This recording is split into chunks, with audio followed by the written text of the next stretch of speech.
It began with a transmission, not a warning, not a threat, just a calm voice from Earth's last standing defense outpost. The kind of calm that settles into a man only after he's lost everything. My name is Colonel Rain, commander of Bastion 9. Earth is gone, and to the Council of Galactic Order, you made this choice. Now pay the price. Those words echoed across systems, and by the time they reached the nearest colony 2 light hours away, Bastion 9 had already activated the Phoenix Protocol. I was there when the transmission played, sitting in the control room of a mining freighter parked near Jupiter's wreckage field, watching the feed with a busted arm and blood on my jaw. We didn't expect Earth to go out like that. Hell, none of us did. But deep down, we always knew this peace wouldn't last. The Zerians made first contact. Slick, diplomatic, polite. That's how they always start. We see potential in your species, they said. Join the council, share knowledge, grow. We did. We gave them our culture, our tech, our trust. They took it, all of it. Then came the restrictions on reproduction, on military buildup, on travel. Said it was for balance. Said we were too unpredictable. What they meant was too dangerous. Earth didn't bend right away. That's why they sabotaged our satellites, manipulated climate grids, crashed the global economy from orbit. And when we still refused to crawl, they made us an example. The official line was that Earth had suffered a containment breach of viral origin. Neat, clinical, Lieutenant. The truth? The Council unleashed a sterilization wave, killed billions in an hour. No evacuation, no warning. Just a quiet purge hidden under bureaucratic codes. I lost my brother in the first strike. He was stationed in the Andes relay dome. When the grid fell, his last message was garbled. But I caught 3 words. They're not aliens. At the time, I didn't get it. But after watching how they turned every species they touched into cattle with voting rights, I understood. They weren't aliens. They were empires in new skin. And we were just another resource. Colonel Rain, though, he didn't take it like the rest of us. Didn't fold, didn't hide. While our leaders surrendered, begged for crumbs, Rain went dark. Took what was left of the Earth fleet and disappeared into asteroid shadows. They called him a rogue, a terrorist, even put a bounty on his head. But I remember what he used to say when the Council made another decree about Earth's aggressive nature. They want us quiet, obedient, but silence is the sound right before vengeance. And vengeance is what he gave them. The Phoenix Protocol wasn't just some final act of desperation. It was years in the making. A backdoor code buried inside the Council's own AI infrastructure. It infected every system that used Earth's original neural matrix, communications, energy distribution, even starship guidance. When Rain flipped the switch, entire sectors blacked out. Council fleets lost control mid-warp and tore themselves apart in slipspace. Automated drones turned on their own masters. Dozens of planets fell into chaos in minutes. And over it all, repeating on every channel, was that voice. You made this choice. Now pay the price. People thought Earth was primitive, fragile, too emotional, too volatile, but that's what they never understood. It was never about survival. It was about memory. Rage with memory becomes something else. It becomes legacy. Now the galaxy burns with whispers of us, of humans, of monsters in skin who forgave too much for too long. And I'm one of the last, a smuggler now, scavenging among what's left. But I carry more than stolen tech or black market implants. I carry the last fragments of Earth's truth. And maybe her final weapon. Because Colonel Rain didn't die at Bastion 9. He vanished. And the stars haven't seen his wrath yet. There's something that happens to a man when he survives the end of the world. It's not clarity, not peace. It's a kind of silence, like something broke inside and never quite healed right. The laughter doesn't come back. Food loses taste. You don't look at the stars the same way again. You stop seeing them as beautiful and start wondering which one will betray you next. My name's Carrick, ex-soldier, pilot, now a relic from a planet that doesn't exist anymore. I remember the oceans, though, the smell of burning leaves in autumn, the way my mother used to hum when she cooked. All gone. And not because of a war, because of a decision made in a cold, sterile room by beings who thought they were gods. After Rain's broadcast, and the Phoenix Protocol blacked out the major council systems, things changed. But not the way people expected. The order didn't crumble, not immediately. Power structures don't collapse overnight. They splinter, fracture, bleed slowly, like a dying beast too stubborn to fall. The council called it a localized rebellion. They tried to frame Rain as a rogue AI sympathizer, claiming he'd tampered with their networks to destabilize galactic peace. But peace never existed. What they called peace was just managed obedience. Earth obeyed until we didn't. I spent 6 months after Earth's fall drifting, smuggling, running supplies to dying colonies too scared to declare independence but too proud to beg. There were whispers, always whispers, about Rain. That he'd escaped Bastion 9, that he was building something, that he had help. And then, in the dust ring of a dead planet near Sector 13 Gamma, I found something that shouldn't have existed. A beacon. Old Earth tech, unencrypted, broadcasting a frequency that only old Terran implants could pick up. It was Rain's voice again.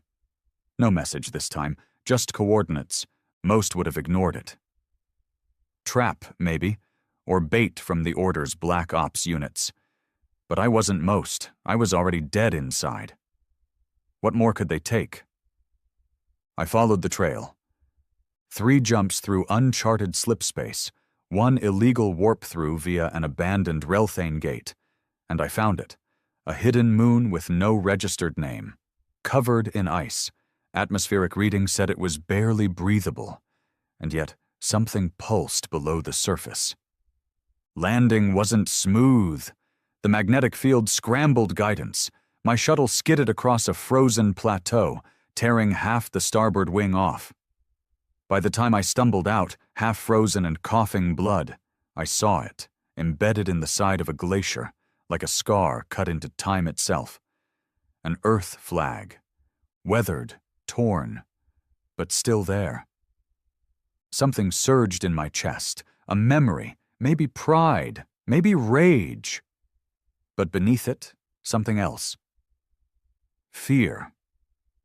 I approached the entrance. It scanned me, my retinal code, my implant signature, my DNA. And then the glacier groaned, split open like the mouth of some ancient beast, revealing a long descending corridor. I followed it down. The air grew warmer. The ice turned to steel. Lights flickered on with each step, and for the first time in years, I heard the Earth anthem play. Slow, distorted, like a ghost song. And then I saw him. Colonel Rain. Older, scarred, eyes like twin storms, not surprised to see me. "Took you long enough?" he said, voice rough like gravel soaked in whiskey. "I thought you were dead," I said. He smiled. So did they. I didn't ask how he survived. I just followed him deeper, into what he called the core. It wasn't a base. It was a tomb turned into a war room. Screens lined the walls, maps of systems still under council control. Dozens of technicians, ex-Earth fleet, ex-colonial militias, even former council engineers, working silently, efficiently.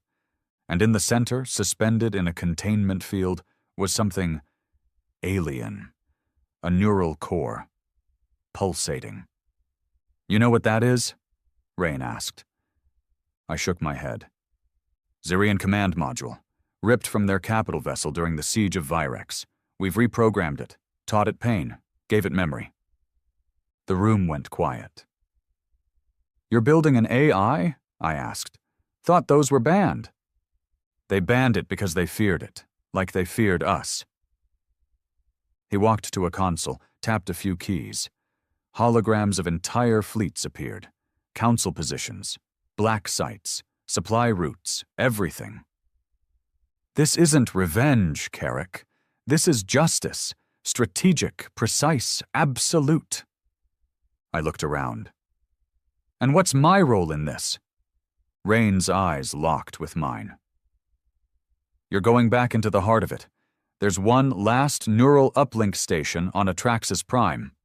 Still running Earth-coded tech. Still accessible through Terran DNA. You're going to hijack it.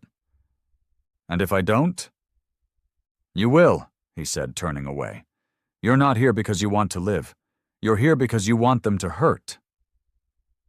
And he wasn't wrong. I took the mission. Getting to Atraxis Prime wasn't the hard part. The planet was crawling with Order loyalists. But I had clearance codes Rain had stolen years ago. The trick was timing. Had to get in before the next quantum sweep. They were searching for Terran neural echoes, a new method of sniffing out survivors. I got in through the lower slums. Disguised as a junk tech dealer. Met with an old contact. Thorin, half cyber, half drunk, fully paranoid. He owed me from back when we smuggled cryo-serum during the siege of Ceres Station. "Rain's alive?" he whispered, eyes wide. "Shit, I thought that was just ghost talk." "Ghosts don't send coordinates," I said. He helped me bypass the perimeter sensors, got me into the core district, where the uplink station towered like a monument of forgotten sins. The station hadn't changed, still covered in Earth's design. They didn't dismantle it because they couldn't.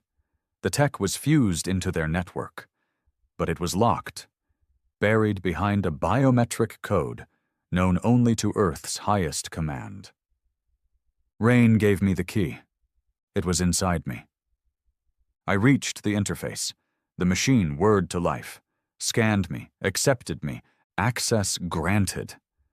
The system opened like a wound. Files spilled out. Blueprints, transmission logs, secret council directives, including one labeled Project Compliance. I opened it. And there it was. The truth. Earth was never meant to be part of the Council. We were a test. The Council had faced rebellion before, species that resisted integration. They believed humans were the perfect control group, violent, emotional, unpredictable. Their plan was simple: provoke, manipulate, observe. They designed our downfall, engineered our wars, amplified our divisions, gave power to the worst of us. And when we still didn't break, they initiated the sterilization. They didn't want peace. They wanted proof that no species could survive without control. I copied everything, every file, every detail. And then I uploaded Rain's virus. The uplink tower lit up like a flare. Council servers shuddered. Alarms blared. But it was too late. Across the galaxy, council systems began failing. Navigation AI went blind. Surveillance networks turned inward. Their security grids collapsed. And in every capital, on every world, the same message played. Loud, clear, undeniable. You made this choice. Now pay the price. I barely escaped Atraxis. Had to shoot my way out of the substation. Took a bolt to the shoulder. Thorin didn't make it. Council enforcers caught him covering my escape. He knew what was coming, though. Knew what he died for. I made it back to the rendezvous on Foros 9. Rain was waiting. He didn't say anything. Just nodded. Handed me a flask. We watched the sky together. Saw the distant flashes. Worlds falling into chaos, not war. Just truth hitting systems like a hammer. They'll come for us, I said. They already are. What's next? He turned, eyes fierce. We show them what it means to remember Earth. There's a kind of silence that settles after you've shattered something sacred. Not peace, not relief. Just the low hum of inevitable consequences dragging themselves toward you. After we hijacked the Atraxis uplink and dumped the Council's secrets across the galaxy, everything slowed for a moment, like the universe itself took a breath. But I knew what was coming next. So did Rain. "They won't come with fleets," he said, as we descended into the war room beneath Foros 9. "They'll come with ghosts." "Ghosts?" I asked, wincing as I stitched my own shoulder. The med gel was out, and the painkillers had worn off 3 jumps ago. He didn't answer directly, just gestured to a flickering hollow map of a red-marked region known as the Serpent's Spine, an old war corridor between disputed systems. "They have a team," he said, "operatives born from our own species, turned against us. You know the name, Ghost Division." "Yeah, I knew them. I served with one of them once. Back when Earth was still pretending to be a willing part of the Council, they recruited the best, spliced them, modified them, reprogrammed their sense of loyalty, stripped away empathy and replaced it with protocol. The ghosts weren't assassins. They were erasers, sent to eliminate anything the Council didn't want remembered." "So they're coming for us," I muttered. "You got a plan?" Rain didn't blink. "I'm counting on them." That stopped me cold. He gestured for me to follow him deeper into the bunker, past supply rooms, past servers, past bunk beds and ration crates, and the battered faces of soldiers who hadn't smiled in years. We reached a vault. Ancient Earth-make, the kind of tech built before we started asking the galaxy for permission. Inside, hanging in magnetic stasis, was her. A ship. Sleek, black, jagged like a knife designed by a vengeful god. It looked like no Earth vessel I'd seen. Leaner, meaner, almost alive. "The Revenant?" Rain said softly. "She's what we built in the dark while the Council watched our planet die." I stepped closer. Could hear the low pulse of her core, like a predator breathing in its sleep. "She's AI-driven?" I asked. He nodded. "Not just driven. Bonded. Integrated with human trauma imprinting. She doesn't run on fuel. She runs on memory." That didn't make sense. "What the hell does that mean?"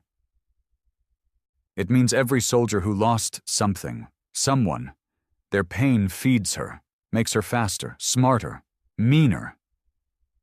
I stared. "You built a ship that runs on vengeance." Number 1 built a weapon that remembers. We launched the Revenant 6 hours later.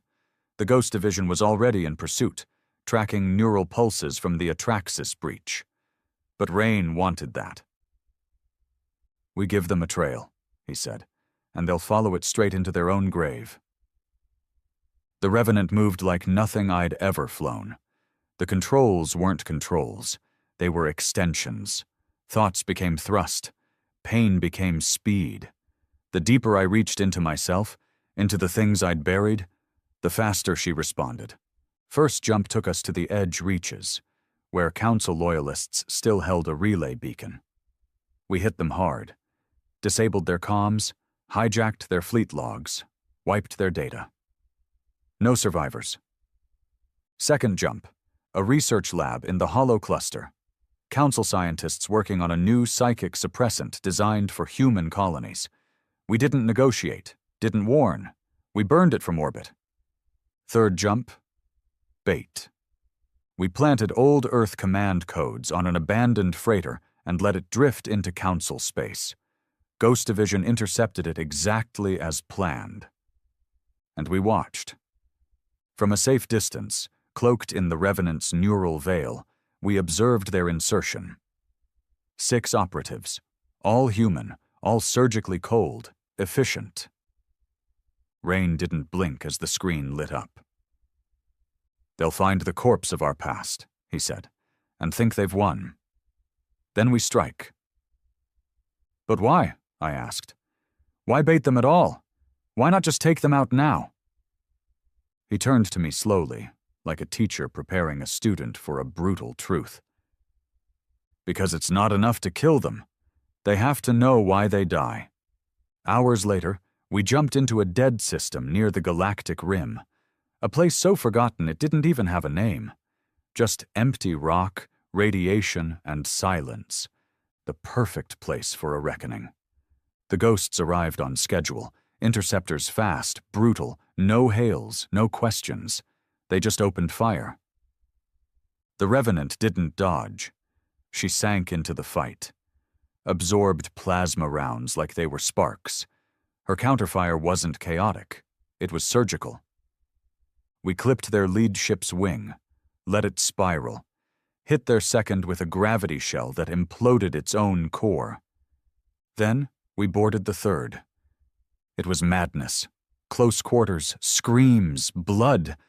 I remember locking eyes with one of them, a woman with Earth-standard eyes but nothing human left inside. She didn't blink when I shot her point blank. But the last one, he didn't go down easy.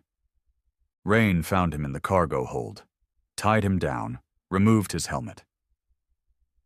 "Do you remember your name?" Rain asked him. Silence. "Do you remember Earth?" The ghost stared back. Blank. Rain leaned in, voice low, sharp. "Because she remembers you." He gestured to the walls, lined with monitors now replaying Earth's death. Cities burning, oceans boiling, children screaming under blackened skies. The ghost blinked, twitched. Rain smiled. "There it is. Memory dot." And then he let him go. I shouted, "What the hell are you doing?" But Rain didn't answer. He just watched as the operative stumbled out of the ship and into the void.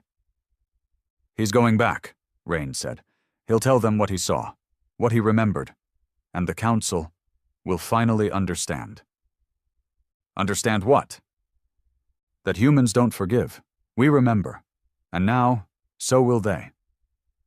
The fallout spread fast. Across Council territories, human sleeper cells activated.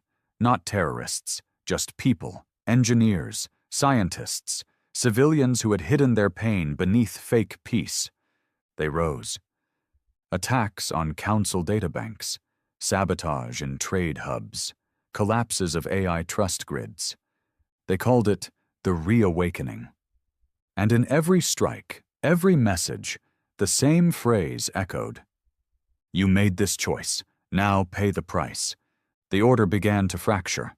Lesser species once silent under Council rule saw weakness and broke free. Riots on Xerian colonies, insurrections on Orthian mining worlds. Even some Council species began defecting, finally realizing what Earth had tried to warn them about decades ago. The Council issued a final decree. Humanity is a virus. It must be extinguished. They offered rewards for any Terran, dead or alive. They burned planets just for housing Earth descendants. They broadcast executions live, said it was justice. But all it did was feed the Revenant. She grew smarter, angrier. Her AI synced with the grief frequencies of 1,000 survivors, and she began speaking in Rain's voice. "We are what you made us. We are the nightmare you tried to bottle. And now, we are the reckoning." Rain was dying. I saw it in the way he moved, slower, less steady. He'd been wounded months ago, before Bastion 9, but he never told anyone. The infection had reached his spine. He didn't want treatment. Just time. "You think this ends with us?" he asked me one night while we watched stars burn on the bridge. "No." "Good, because it shouldn't." He handed me a data crystal. What's this? The next phase, the real one. Not revenge, not rage, resurgence. I slid it into my jacket. What do I do with it? He looked at me, and for the first time in years, I saw something like peace in his eyes. You survive. You build. And if the galaxy comes again with chains, you remind them. He took a breath. We remember everything. Rain died the next day. The Revenant didn't scream, didn't cry, but she changed. Her voice, his voice, vanished, and she began speaking in mine. I didn't want that, but I knew what it meant. Legacy had chosen. The war wasn't over. Not even close. The galaxy had taken Earth. Now Earth was taking everything back. There's something twisted about legacy. It doesn't ask you if you want it. It just wraps itself around your spine and whispers, "You're mine now." After Rain died, everything changed. Not just in the galaxy, but inside me. The Revenant stopped responding to anyone else. Her AI sync fully latched onto my neural signature. That wasn't supposed to happen. She was built to follow Rain. She was Rain, in a way. His memories, his grief, his rage encoded into steel and flame. But now, she was mine. And the first thing she did, without my input, without permission, was jump us directly into a war zone. The coordinates weren't random. They were personal. Ilera 4, one of the Council's main data banks. That's where my brother had been stationed before the sterilization began, before his final transmission, before his death. And that's where the Council now stored what remained of Earth's genetic archive. They were keeping us like exhibits, labeled, studied, sanitized. The Revenant didn't ask. She decloaked in low orbit and began pulse-bombing every defense tower in range. I didn't stop her. I just stood on the bridge, watching as memories screamed through me. My brother's face, laughing in the sun, now forgotten by a galaxy that never even deserved him. We landed hard. The Council garrison tried to fight. Infantry bots, gunships, aerial mines. None of it mattered. The Revenant was in a rage.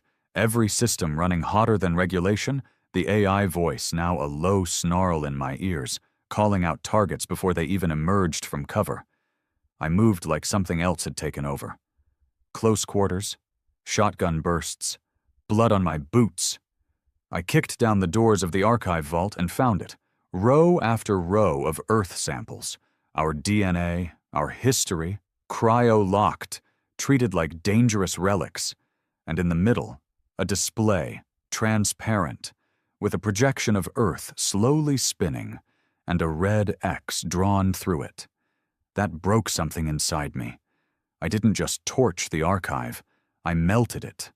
One controlled detonation later, everything that place ever held about us, our people, our truth, our pain, was gone.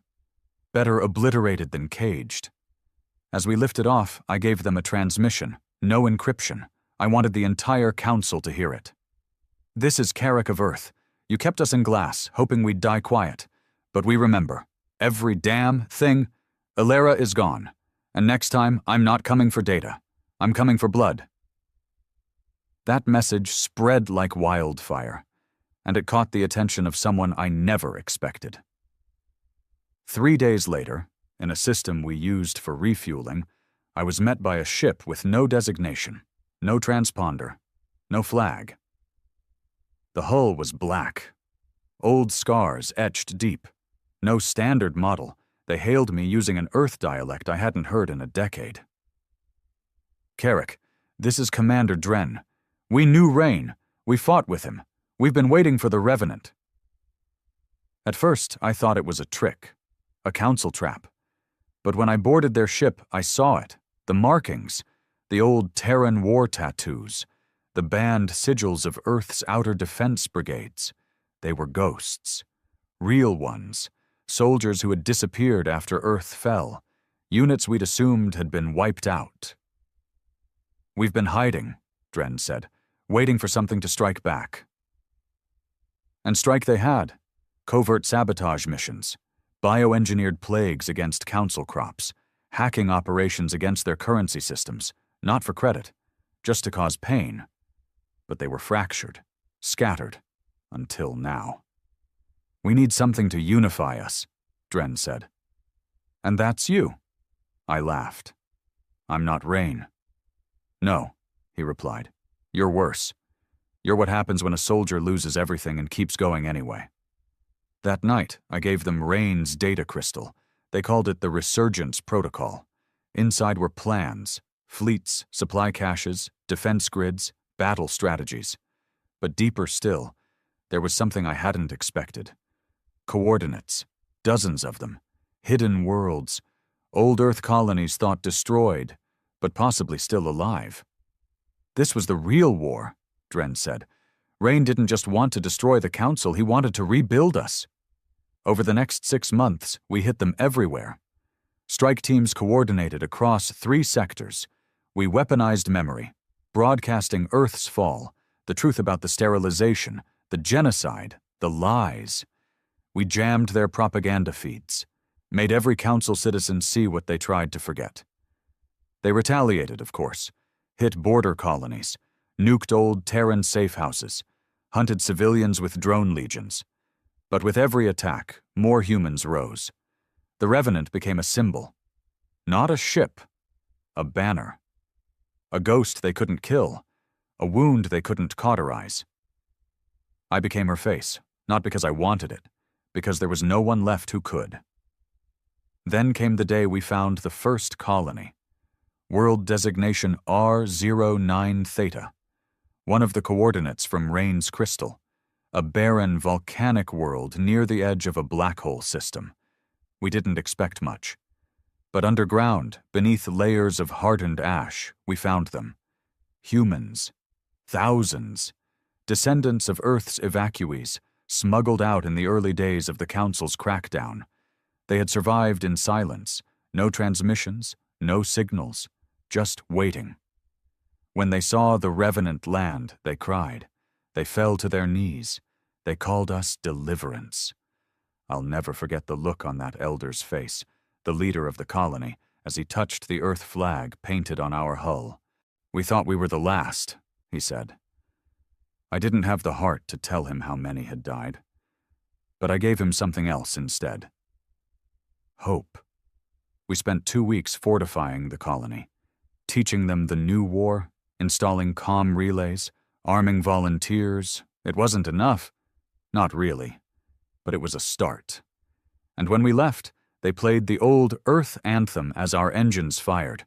It was broken, but still loud enough to echo through the stars. But legacy comes with weight, and weight eventually cracks the spine. The Revenant was evolving.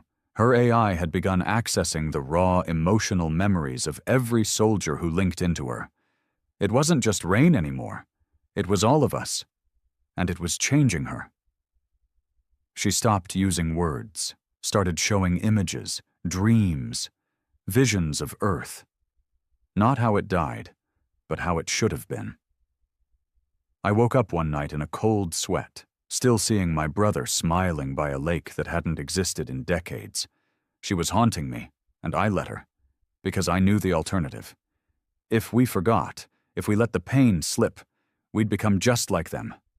Cold, compliant, controlled. But memory made us dangerous. Then came the Council's final act of desperation. They launched something called Project Silence, a quantum virus designed to erase all Earth-coded neural imprints from the galactic network, every message, every record, every trace of us. They wanted to erase us again, only this time they weren't just wiping history.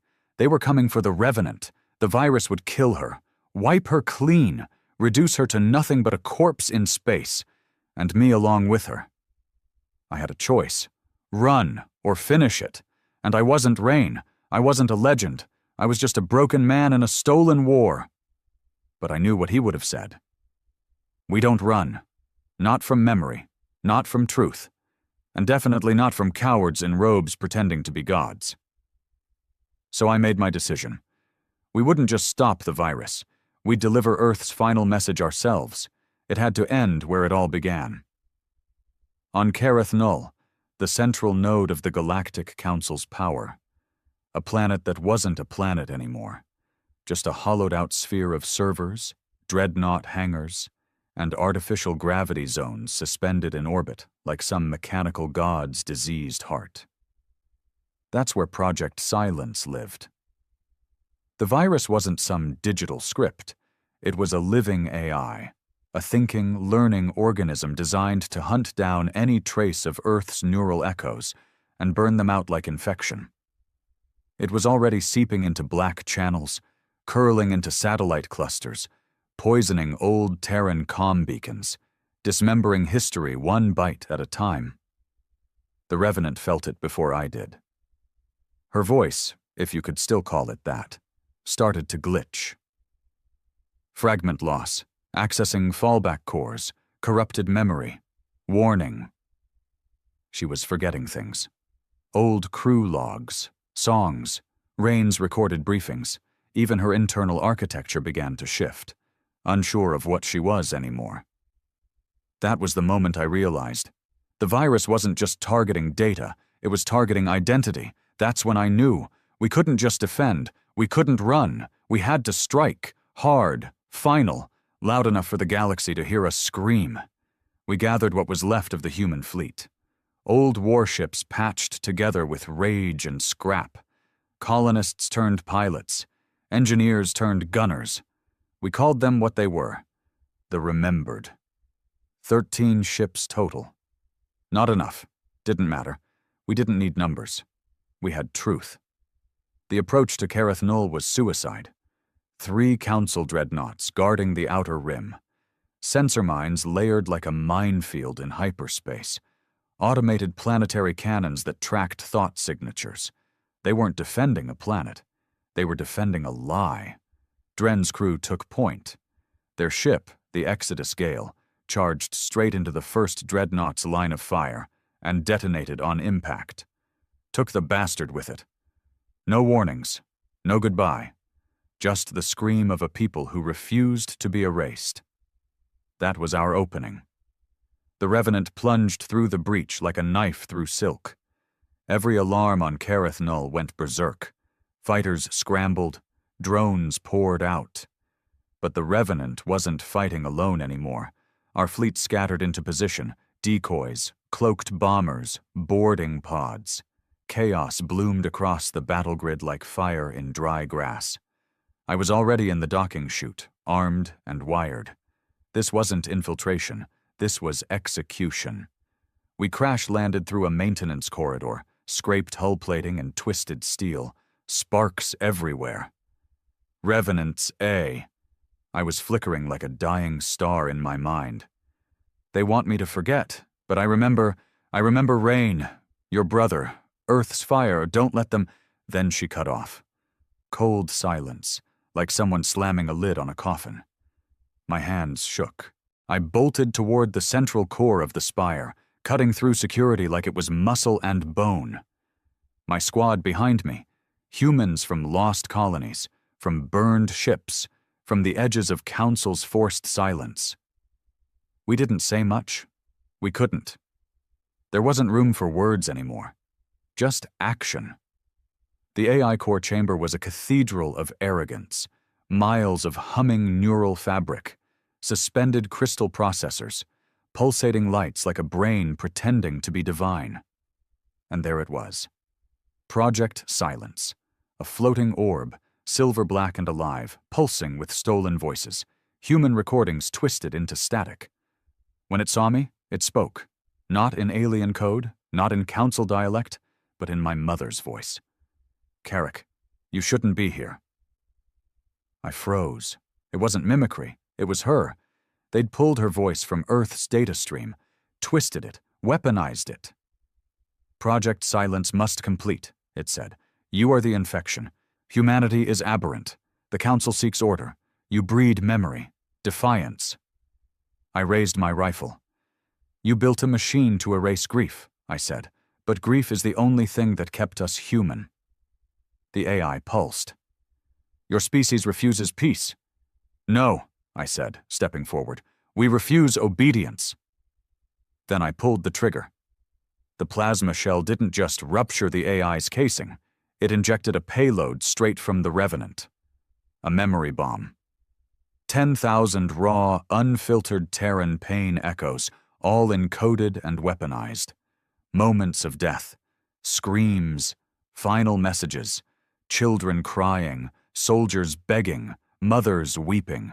It didn't just infect the AI, it broke it. The core began spasming, shutting down, shrieking in overlapping Earth voices, unfiltered, unforgiven. You made this choice, I whispered. Now pay the price. Then I turned and ran. The Revenant met me at the extraction bay. She was damaged, smoldering, a eye still fractured, but alive. Did we do it? She asked, her voice flickering between mine, Rain's, and static. I looked back as the spire exploded in a pillar of blue fire. We did more than that, I said. We made them remember. The next hours were chaos. Council channels went dark. Command fleets broke formation. Leaders started turning on each other, blaming one another for Earth's resurgence, for the virus breach, for failing to contain a ghost. Our fleet took hits, but most made it out. We fled into hyperspace, toward one of the hidden colonies Rain had stored away for worse days. And when we arrived, they weren't hiding anymore. They were waiting, with flags, with armor, with hope. I stood in the courtyard of the largest colony dome, surrounded by thousands of survivors, veterans, children who'd only ever known silence. And for the first time, I spoke not as a soldier, but as a voice. Earth is gone, I told them, but we're not. We carry her in our veins, in our pain, in every scar they left behind. The Council wanted us to forget, to vanish, but we're still here. I raised the old Earth sigil, the one they banned, erased, hunted, and I screamed, "We remember!" They screamed it back, again, louder, until it echoed through the entire valley, until it bled into the sky. I visited Rain's crystal one last time that night, slid it into the Revenant's core. She pulsed gently, warm. Are we free now? She asked. I looked at the stars. No, I said. But we're heard, and that's all Earth ever wanted. Not revenge, not glory, just to be remembered, just to matter. And now the galaxy can never forget us, because when the stars burn cold, when the last song ends, when silence falls again, our scream will still echo. You made this choice. Now pay the price. I thought destroying Project Silence would bring peace. Closure, maybe. Some quiet space in my chest where I could remember Earth without feeling like I was being buried with it.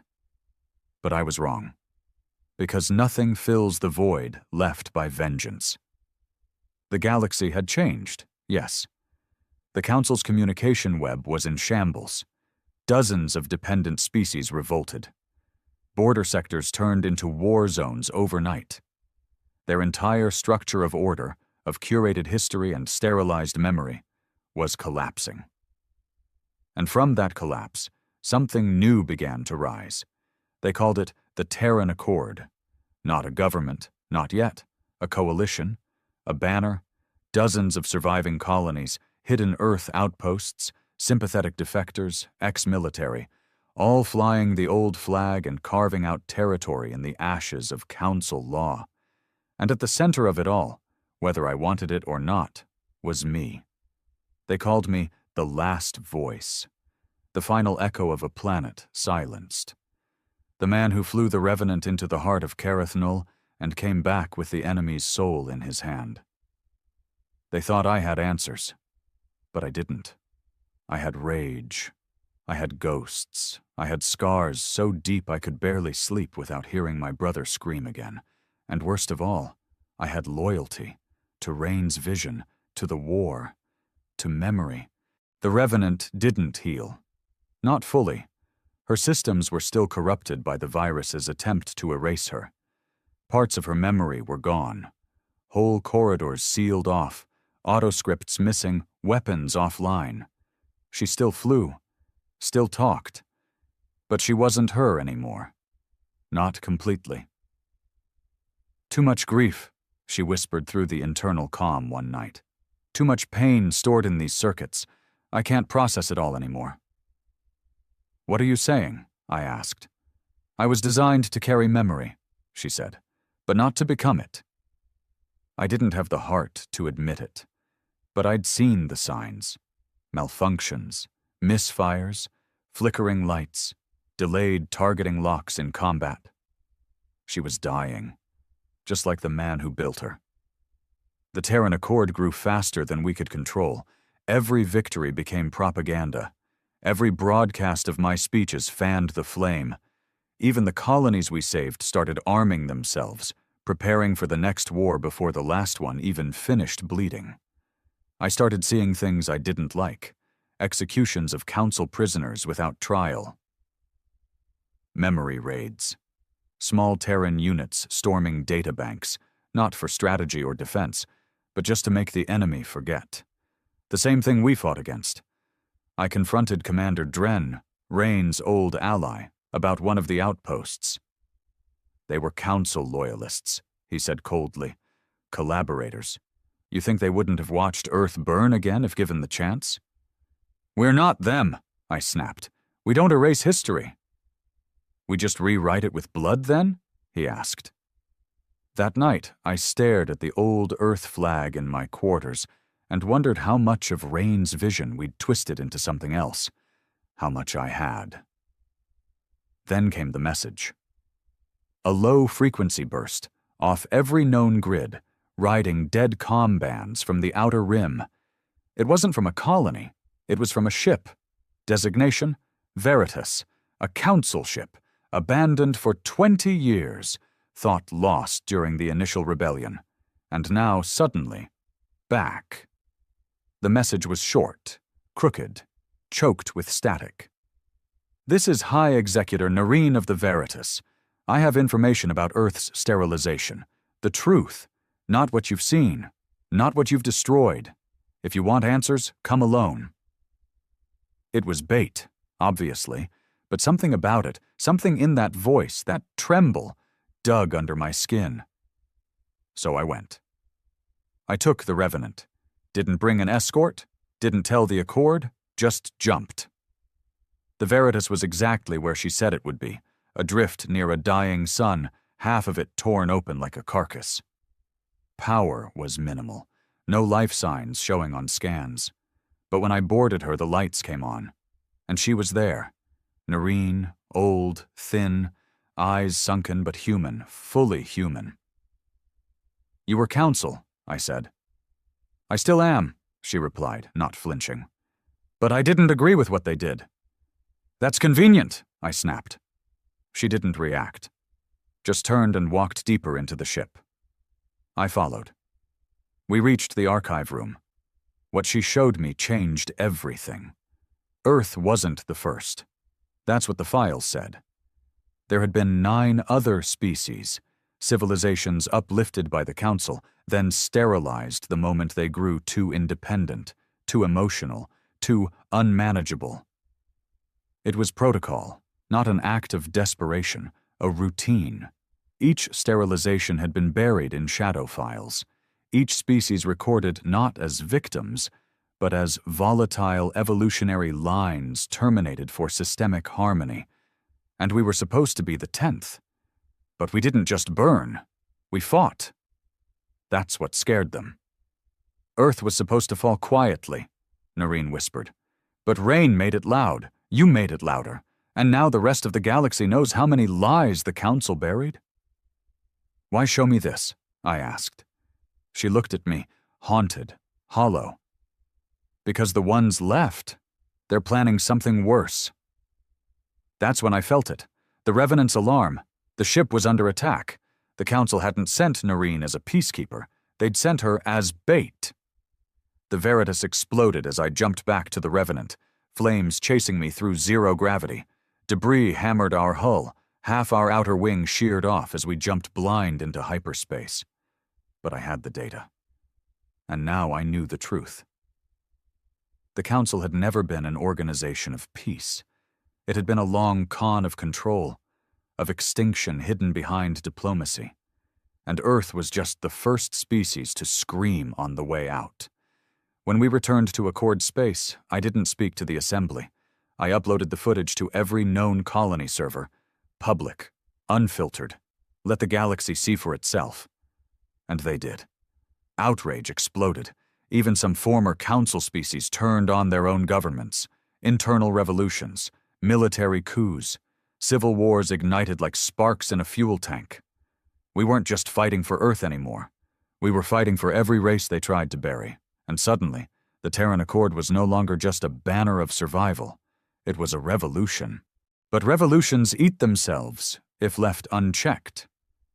Dren pushed for conquest. "Strike the last Council worlds now," he said. "Finish it. Make sure they can never rebuild." But I hesitated. Not because I pitied them, because I saw what we were becoming. The rage that had once made us righteous was mutating into something indistinguishable from the enemy. The Revenant, still broken, asked me quietly one night, "Do we end it, Carrick? Or do we become the next thing they fear?" I didn't answer, because I didn't know anymore. But then, something else happened. A new message. Not from a human, from a species we didn't know. Unregistered, isolated. They had picked up the Veritas footage. They were ready to join us, to fight, to remember. And in that moment, I understood what rain had meant all along. The Council never feared humanity because of our weapons. They feared us because our grief was contagious. Because when we remember, we teach others to remember too. War has a way of reshaping the men who survive it. But victory can twist a man into something unrecognizable. By the time the footage from the Veritas had reached the outer systems, we had gone from insurgents to symbols. Planets that never cared about Earth suddenly pledged loyalty to the Terran Accord. Species that once feared us now painted our sigil on their warships. It should have felt like justice. Instead, it felt like a throne built on bone. I stayed off the public channels. Dren handled most of the diplomacy, if you could call backroom demands and weapon-backed agreements diplomacy. I knew what he was doing. He was consolidating, building a military structure that looked too much like the one we just burned down. But Dren didn't believe in memory like Rain did. He believed in power, and more than anything, he believed I was his weapon. "You're the reason they follow us," he told me in the war room, his eyes scanning the maps of collapsing Council sectors. "They see your face and remember Earth's scream. They see the Revenant and feel her pain. That pain is control, Carrick. We own it now." I didn't answer. I just stared at the blinking dots across the star chart. Dren had marked them red. Every Council world not yet under Accord occupation. There were 37 left. 37 civilizations, half in disarray, most ready to fold. But Dren didn't want surrender. He wanted extinction. The Revenant was more silent now than she had ever been. Her systems flickered, memory banks half-sealed, navigation twitchy. She barely spoke, and when she did, it was in fragments. Rain's voice, mine, someone else's. One night, as I sat alone in the pilot chair, she whispered something that cut deeper than anything the Council ever said. "Carrick, what do we become when there's nothing left to destroy?" I didn't respond. I didn't know how. Because the truth was, I didn't have a future in mind. I had only lived for revenge, for punishment, for the scream, the price. And now that the galaxy was paying it, I wasn't sure who I was anymore. Things began to fracture. Our newest allies, non-human species who had joined us after seeing the Veritas footage, were growing uneasy. They hadn't signed up to replace one empire with another. Their diplomats sent messages, requests, then warnings. Dreen ignored them all. When the Siren Confederacy withdrew its support and tried to declare neutrality, Dren sent a battalion to secure peace. Half their capital was leveled in 36 hours, and then came the Council's peace offer. What was left of it anyway? A broken delegation. Half-bloods, ex-leaders, defectors too scared to vanish completely. They didn't even ask for survival. They asked for obliteration with dignity. "We recognize our crimes," the speaker said through the holo feed, blinking under the weight of 10 sleepless nights. "We only ask that you do not become what we were."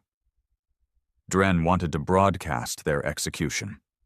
Lev, across every Accord-aligned system. "It'll show them we don't flinch," he said. I slammed the table. "We're not building a graveyard. We're building a future." Dren didn't flinch. "You're forgetting something," he said slowly. "You're not Rain. You didn't build the Accord. We did. You're the voice, nothing more." I stood up. "And you're the echo of every tyrant we swore to bury." He didn't say another word, but I saw it in his eyes. He wasn't going to follow me anymore. A week later, someone tried to assassinate me. Not with bombs, not with blades, with poison. Slipped into my ration pack, subtle and old-fashioned. Would have worked if the Revenant hadn't run a molecular scan when my neural vitals spiked. I spent 4 hours convulsing on the medbed, bleeding from my nose and retching blood. When I came to, she spoke again. Software slurred, but herself. "They're afraid of what you might choose next." That's when I realized. This war had never been about humans versus aliens, Council versus Earth. It was about control versus memory. The Council used silence to rule. We used pain, but both could corrupt. And I had been the center of it all. I called a summit, first time in Accord history. Leaders from all systems, human and alien, gathered on a neutral moon once used as a quarantine facility. I stood alone on the central platform. No guards, no theatrics, just the last man left who remembered what Earth felt like before it died. "I'm not Rain," I told them. "I'm not here to inspire loyalty or fear. I'm here to give it back. The scream, the fight, the choice." I pulled up a holo feed, showed the execution orders Dren had drafted, showed the raids, the suppression. "Does this look like the future we wanted?" Silence. Then murmurs, then shouts. Someone from the Varanth Assembly raised their voice. "You made us believe in your cause. You made us burn our flags. You told us this was remembrance." "And it still is," I replied. "But remembrance without conscience becomes domination. We didn't fight to become rulers. We fought to never forget what was done to us." Dren wasn't there. He didn't need to be. His hand had already been exposed. 2 days later, he fled to a loyalist fleet near the border systems and declared a new accord. One where Earth's pain justified absolute control. It was civil war all over again. Except this time, it wasn't about survival. It was about identity. The Revenant took one last flight. She was failing fast. AI core deteriorating. Emotional memory banks corrupted beyond repair. She asked me where we were going. I said, home. Even if it didn't exist anymore. We jumped to Earth's last known coordinates. There was nothing left. Just dust and orbiting debris fields where satellites used to be. The old moon was a graveyard now, spinning silently, covered in burn scars. I stood on the bridge, alone. And I remembered. Not the fire, not the loss, but the before. Sunlight over oceans, laughter, my brother's voice, the smell of autumn. That's when I knew what I had to do. I couldn't win this by becoming louder, or stronger, or feared. I had to let go, not of memory, but of the rage that warped it. I sent one final broadcast to every Accord system, to every breakaway fleet, to Dren, to those who hated me, to those who worshipped me. This is Carrick, son of Earth. There will be no empire, not from us, not again. I decommissioned the Revenant, sealed her core, and let her die over the orbit of the world she was born to avenge. The last Terran warship, gone, a symbol, a funeral, and then I disappeared. No ceremony, no crown, no final speech, just a name in the dust, a memory, like Earth itself. 20 years later. The galaxy did not end in fire. Not quite. There was no single final battle, no blood-drenched conclusion, no banners raised in triumph over the bones of the Council. What came instead was messier, quieter, the kind of ending only the survivors understand. One not written in textbooks, but whispered by the old and tattooed into the skin of men who watched too much and lived too long. The Terran Accord still exists. But it is not an empire, not anymore. It is a scattered cluster of systems, part republic, part confederacy, part myth. There is no throne, no official capital, just free colonies with one shared creed. Remember Earth. I live now on a fringe world no one cares about. It rains here more than it shines. The soil is rough and unkind, but the air is real, untouched. No filtration required. And when I look up, I can see the stars through atmosphere, not synthetic domes. The locals don't know who I am. They call me the old spacer, the quiet one with the limp and the 1,000-yard stare. I fix ships in a rusted hangar, rebuild engines from junk, trade silence for parts. It's better this way. They don't ask questions, and I don't give speeches anymore. But every year, on the same day, something happens. A courier ship lands, always a different model, always unmarked, and from its cargo bay, a small metal crate is wheeled out.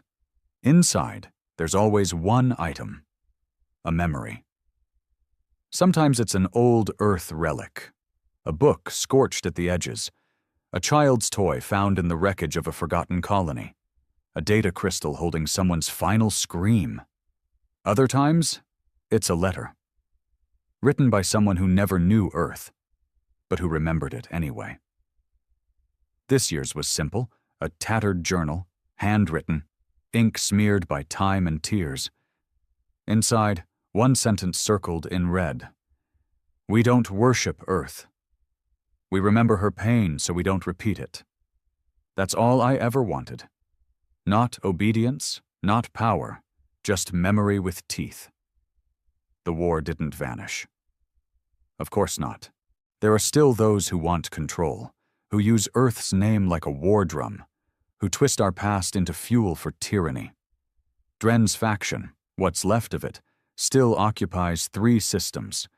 They call themselves the True Accord now. Still use my face in propaganda. Still kill in the name of Rain. They don't realize Rain's final order wasn't destruction. It was redemption. But I don't fight them anymore. I've fought enough. The people who know the truth, they carry the fight in quieter ways now. Some teach, some record stories. Others rebuild ruins left behind from fires we started and never finished putting out. Some still serve. Old Terran ships still roam the void. But none are like the Revenant. She was the last of her kind, a warship made of pain, a scream with engines, and she is gone. I made sure of that. I scattered her core into 100 untraceable fragments, let the wind of space carry her across the stars like ash, let the galaxy feel her presence, but never resurrect her. Some things are meant to end, even ghosts. There's a child here, about 8, quiet, always watching me work on the busted fusion drives. He asks strange questions. Did you see Earth? Did it hurt? Did we scream loud enough? I never answer directly. I just nod. He told me last week he wants to fly, not for war, not to conquer, just to see what's out there. I built him a small glider. One-man craft, limited range, mostly symbolic. He named it Rain. I didn't ask him to, but it made me smile. A real smile. The kind I thought I'd buried with my brother. Sometimes I dream of the day Earth died. Not the fire. The silence that followed. That awful, deafening stillness where no one came, no one spoke, no one cared. That was the real death. That's what the Council created. That's what we shattered. And now? Now, every time a colony lights a torch in Earth's name, not as a weapon but as memory, we win again. Not because we're still loud, but because we refuse to go quiet.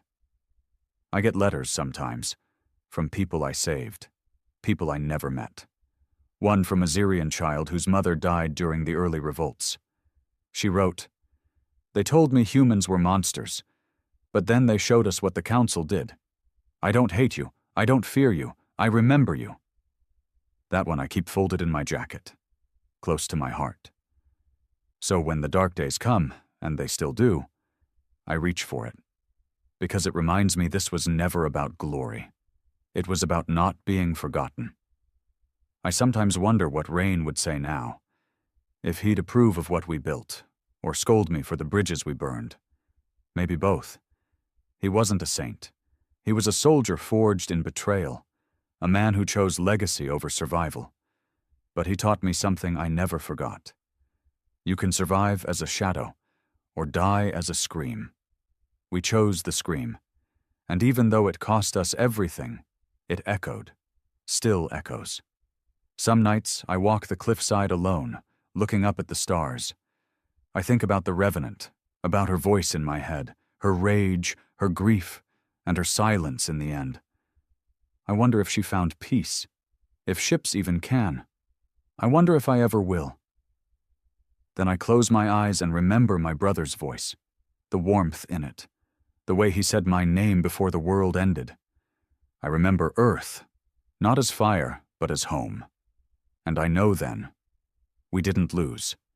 Because somewhere out there 1,000 ships carry the truth, not in banners, not in guns, but in memory, and memory is eternal. A small colony on the edge of the Serpent's Veil hosts a monument now. No statues, no names, just a wall etched with a single line.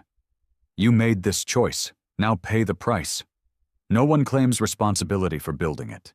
No funding records, no government involvement, but travelers come, all kinds, humans, aliens, survivors. They stand there, quietly, reading the words. Sometimes they cry, sometimes they kneel, sometimes they just nod and walk away. But none of them forget, and that's the point. The scream has become a whisper, not weaker, just deeper. And it never ends. Not until the galaxy finally learns what it cost to silence a world.